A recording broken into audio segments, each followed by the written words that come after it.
Hey, it's Bitty Penny. Welcome back to my channel. Today I have a harvest journal for you. I'm calling them harvest journals. I think there might be another name for it, but I don't know. Essentially, I'm going through my stash. I'm collecting lots of different elements that are great for junk journaling, and I'm building a journal for a friend who wants to get into junk journaling, but she doesn't have like the variety of different things, and that takes time to collect, and it also takes up a lot of space, which she also does not have. So I thought the perfect gift for her would be to take all these random different pages from my stash and make her a harvest journal. So I'm harvesting from my collection to give it to her, and then she can harvest from the journal to make things. So I have, this is like 8x8 scrapbooking paper.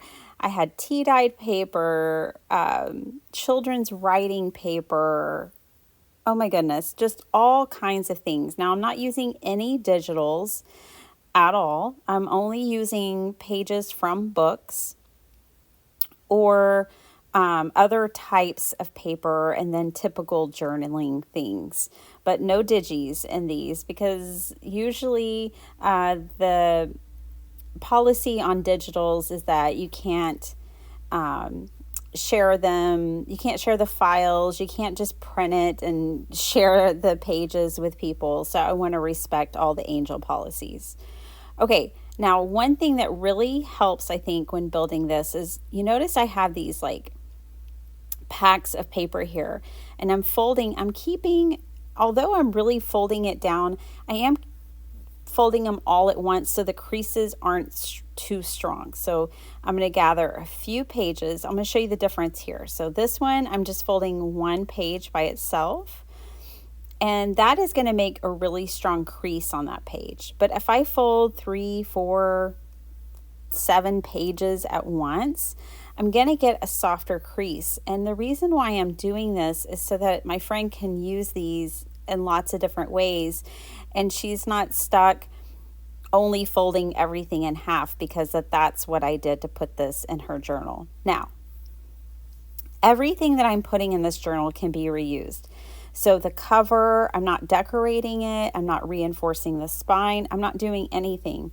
I just gutted a book, and I'm using that cover for the cover of my book so that she can make a journal with it later. Everything that I'm putting in here is something that she can use later. So I'm going to put, these sheets, some music sheets. I mean, just anything that I had that I thought, oh, she may want some of these things in her stash. I also have a collection of pages that I got from Human Curiosity on Etsy, and I'm going to share some of those pages with her as well. I'm going to try to share different sizes and a variety. Now, I didn't look at them too carefully, and funny enough, I really didn't look at them until I did a flip through. I just grabbed a handful. You saw what I just did. And some of them are like medical pages and things like that. But this friend does make a lot of Halloween makes, so she may be able to use those like this in a Halloween journal. I was just grabbing a stack of papers. So I folded some and I left others flat. And stick with me, you guys, because I'm going to show you how I'm going to bind this. I'm going to show you all the ephemera, and then I'm going to show you how I even package it up to give it to her. Okay, I have loads of stamps in my collection, and so I'm going to give her some stamps as well. Again, I'm not cherry picking these out. I am just grabbing some, really. I just grab a handful and I'm like, okay, cool. Now she has stamps. So I have some, those are just miscellaneous. And then I have these others that are like patriotic. And so I'm going to give her both. I know she likes to make like 4th of July things and like all kinds of stuff. So I think she'll enjoy all of it. Next, I have some napkins. You know, napkins are always a fun thing. I have these tea-dyed CD cases. I have these notebook pages, pattern paper from clothing patterns that I'm going to put in there. I also have some library cards, so I'm going to put that in these smaller bags. So these bags, I just save whatever I get from packaging. And then I had some bags. I used to always put my cards in a clear bag, but I just don't do that anymore. But I had a few left over. And there's some more tea-dyed paper. And then I gathered some of these chipboard pieces. These are from Tim Holtz. I just love them, and I think they're so fun, and so I think she'll like them too. So I'm going to put some of those in there for her. And yeah, I'm leaving some pieces like those CD envelopes and those napkins and some different types of paper. I actually will make a paper pack that goes with this journal. Now, this thread that I'm using, this twine, came from the Dollar Tree. It was $1.25, so nothing too fancy here. I have like a 50-cent book that I got the cover from, and then all these different things from my stash. And what I'm going to do is I'm going to hold out a piece of the twine to tie like a bow. So it's probably 6 inches at least. And then I'm going to take this and I'm just going to wind it around the spine a number of times. I didn't count it, but depending on how much you're trying to put in there, put it around the spine 10, 15 times. And that's why I recommend using like a big spool of twine that you might have in your stash. And then that way, you have plenty of it to go around the book many times, because this is how we're going to put all of these pages in the book. So I'm just going to take this and I'm really just going to tie a bow. I'm not even going to double knot it or anything, because this twine is another thing she can use in binding her junk journals. I mean, it's all here to be harvested. Now, I wasn't paying close attention, but you could definitely straighten these out and be very methodical in how you wrap your twine. I did not do that. It kind of came out twisted and in a knot, but I'm not worried about it at all. And she won't be either. Okay, and then I just start taking these groups of paper, and what I'm doing is I am grouping all the like papers together. So I'm putting all the grid paper together, all the tea-dyed paper together, and keeping it so that the different types of paper are in groups. So when she goes through this, she can be like, oh, I want a sheet of music paper, I want a sheet of tea-dyed paper, and she can grab a sheet from every section in here. So I think this is so fun. I made my first harvest journal in a live on my channel. You can go back and watch that. I'll try to remember to link it down below. But I made it with all 6x6 paper, and I made it ring bound, and that was a lot of fun. I had to figure it out on the fly in the live, but I think it was just like an hour, and I had a journal made.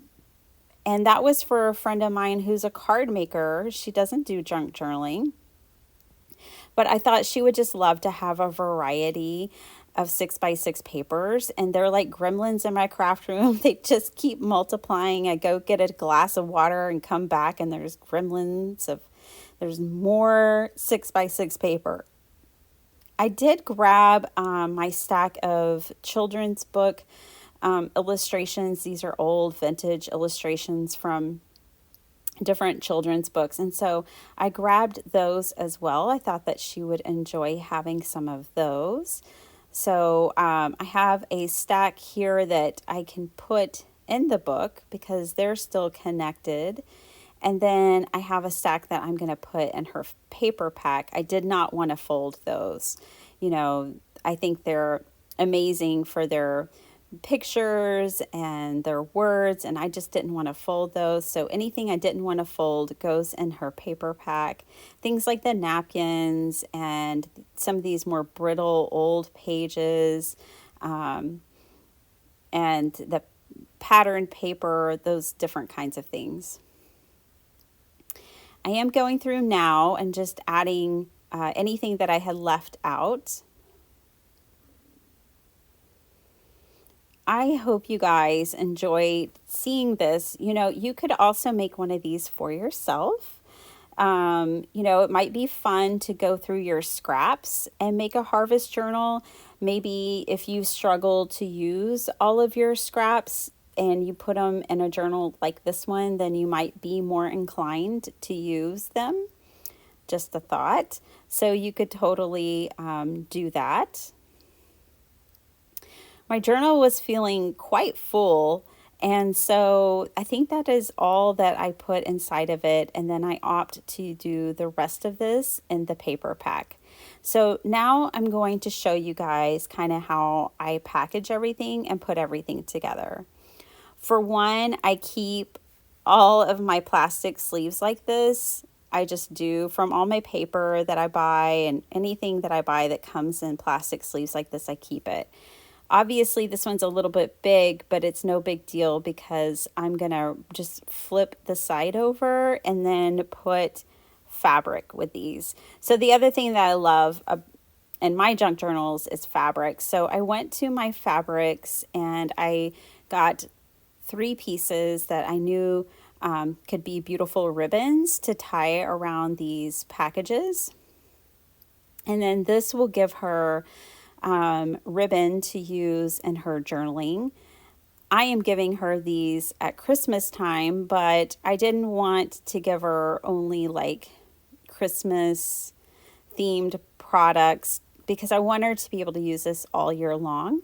But I did pick colors from my stash that I thought were perfect. Now, she doesn't live in Texas, but she used to. So I had to give her some Texas bluebonnets, and she's coming to visit me here in Texas. So I just had to give her this Texas fabric with the bluebonnets on it. And I hope she really loves that. It's so fun putting together something like this, thinking about your crafty friends, about maybe the things that are sentimental or nostalgic that they may enjoy. So those 2 are done, and I just love them. And for the book, I'm going to do a little something different. But before I wrap it up, I think we need to go through it and do a flip through. I am planning on wrapping it in this brown paper. I will also try to remember to leave that linked below. Okay, so a video, brown paper. But here's a quick flip through. This is what I realized. Oh, she got some medical pages. Oh, well, I think she'll be able to use them. And those are just my least favorite, except for these. I like these because they have the heartbeats. But yeah, so here's just the quickest flip through of this harvest journal.